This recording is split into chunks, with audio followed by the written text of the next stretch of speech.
Vincent. Ah bah oui, c'est fort. Ça fait longtemps avec Jean-Christian qu'on voulait parler de ça, de la désertification des campagnes. L'un et l'autre, on habite à la campagne. Jean-Christian dans le Berry, moi en Touraine. Et c'est un thème qui nous tient à cœur. Voilà, le fait qu'il ne faut pas se laisser faire, parce que sinon, tous les gros vont bouffer les petits. Et il n'y aura plus de petits, alors que c'est les petits qui font bouffer les gros.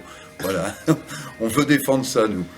Voilà, c'est vrai que ça faisait longtemps qu'on voulait parler de ce thème-là et dans ce film, on a eu l'opportunité de le faire. Donc on a longtemps cherché, parce que c'est pas forcément un sujet qui est drôle, mais souvent la comédie naît de sujets plus graves et voilà, c'est la base de départ de notre film.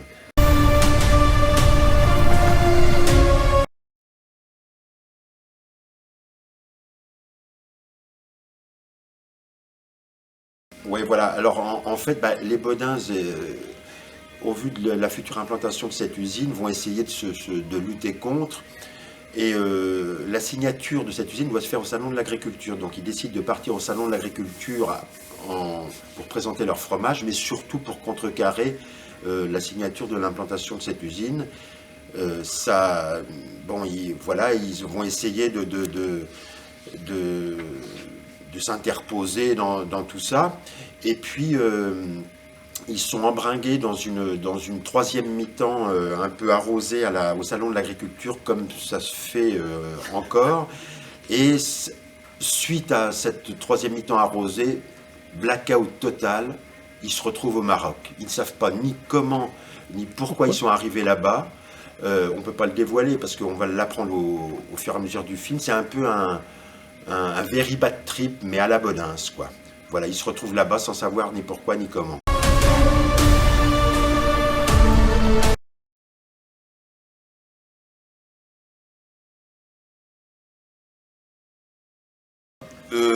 On cherche à chaque fois à ce que les Bodins rencontrent des cultures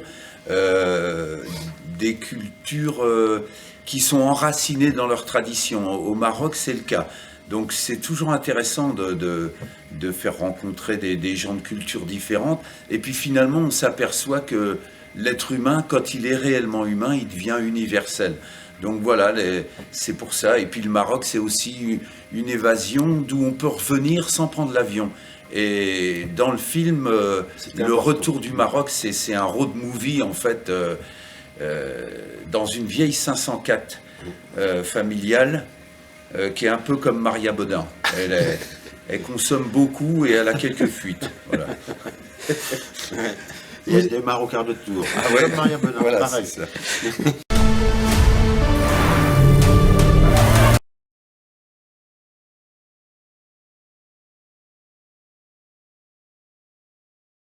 Bah oui, oui, c'est forcément un clin d'œil. Et puis oui, on y tenait.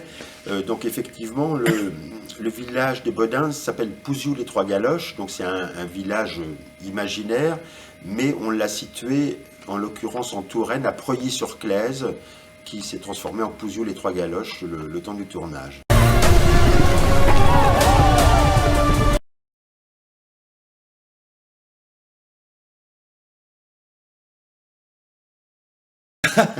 En fait, les gens sont comme nous. On fait pas les malins. On était pareil avant de partir. Dromadaire ou chameau, on a beau l'avoir appris à l'école, on se pose toujours la question. Alors chameau, chameau, 2 syllabes, 2 bosses. Dromadaire, 1 bosse. Et pas 3 bosses comme dit le fils Bodin. Non, alors oui, oui, avec les dromadaires, évidemment, on avait des gens qui s'occupaient d'eux et qui sont très très doués pour leur faire à peu près ce qu'on a envie, parce que c'est des dresseurs animaliers et les dromadaires tournent beaucoup dans plein de films, même des très gros films américains. L'un des dromadaires qu'on a utilisé pour notre film avait été chevauché par Brad Pitt. Juste avant, alors Voilà. il est passé, le pauvre animal, de Brad Pitt à Maria Bodin. C'est un choc. Un peu, quand même. Ouais.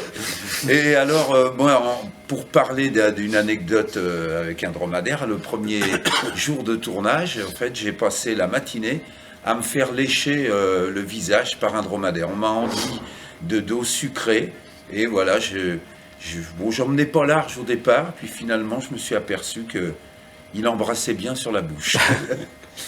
Et on a fait effectivement beaucoup de dromadaires. Et puis à noter quand même qu'on a fait quasiment toutes les cascades nous-mêmes. Ouais.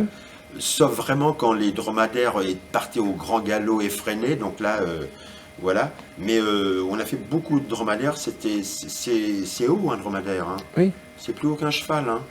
Donc ça fait un peu peur, Faut pas mais, avoir le vertige. non, mais voilà, tout s'est très bien passé, puis on s'est beaucoup amusé.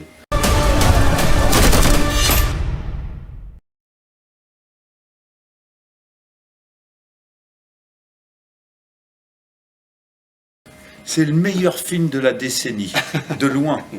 Ouais, voilà, non, franchement, on a toujours une appréhension quand on livre le film au public, et puis on était rassurés dès le premier jour parce qu'on s'est glissé dans la salle pour voir, parce que nous, le film, on a assisté au montage, on l'a vu et revu, on le connaît dans les moindres détails, mais on ne sait jamais si le public va adhérer, tout ça, et on a été vite rassurés parce que les gens rient, mais c'est incroyable, et ils sont aussi touchés du sujet qu'on traite.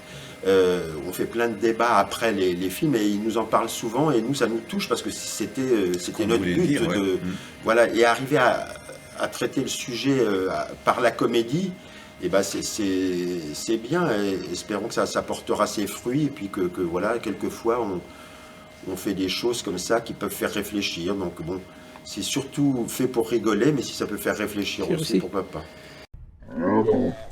Cette dune là, je suis quasiment sûr qu'on...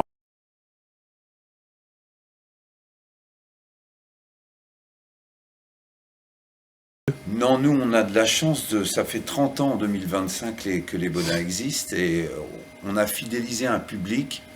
On a l'impression qu'ils sont prêts à nous suivre partout. C'est incroyable et ça aussi, ça nous touche beaucoup parce que c'est un public qui est très diversifié. Autant socialement, mais aussi les tranches d'âge. En fait, dans les salles de cinéma et dans les salles de spectacle, il y a tous les âges. Il y a des enfants très jeunes, il y a des anciens, des grands-parents, et nous, ça nous touche ça parce que souvent l'humour c'est générationnel, et là on réunit toute la famille, donc ça nous fait plaisir. Ouais, puis il y a peut-être encore plus d'enfants dans les salles de cinéma parce que ça part en vrille, c'est le cas de le dire. Voilà, il y a plus d'action, etc. C'est très visuel. Puis c'est moins cher qu'un spectacle. Bah oui, pour y aller en famille. Ouais, non, mais c'est vrai, ouais. Ça compte, hein. Donc c'est vraiment un cinéma populaire. Voilà, une grande comédie d'aventure. On est déjà passé devant. Laquelle? Celle-là? Oui, là.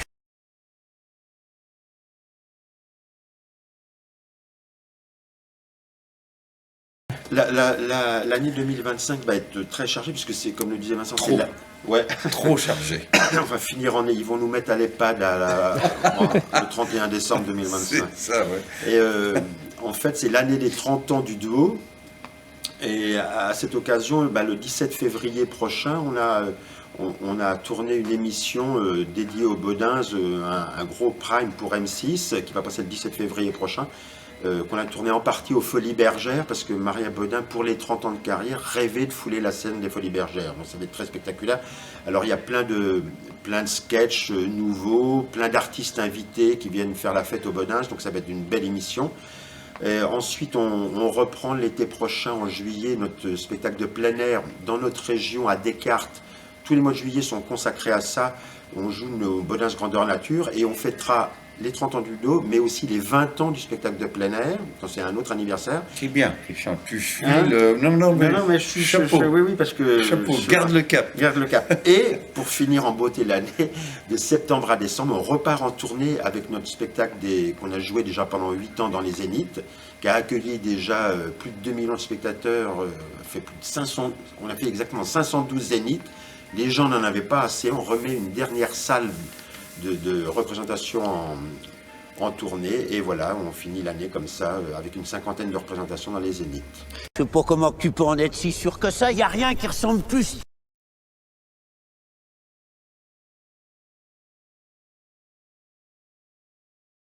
Oh oui. Ouais, on connaît bien.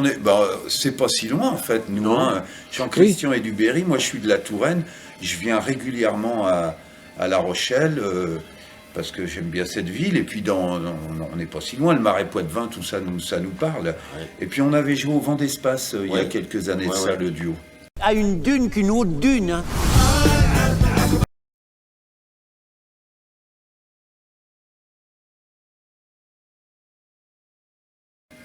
chers Vendéens, ne lâchez pas le morceau, ne nous laissons pas faire.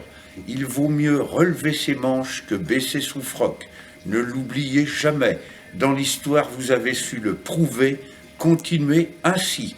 Et puis surtout, le 19 mars, quoi que vous ayez à faire, Puy du Fou ou pas Puy du Fou, faut venir voir les Bedins. À bon entendeur, salut!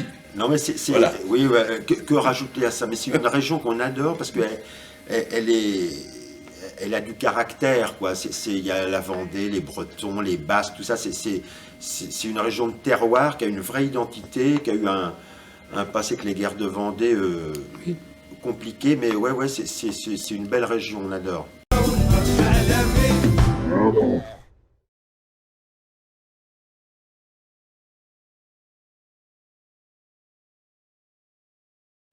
Ah là, franchement, c'est hilarant, c'est en pleurs de rire, c'est vraiment les Baudins, c'est un super moment, on voit pas le temps passer, c'est marrant d'un bout à l'autre, avec un sujet sérieux, mais c'est marrant, c'est hilarant, on en pleure de rire, quoi, je veux dire, on éclate de rire même, c'est à voir, c'est à voir. Et à revoir.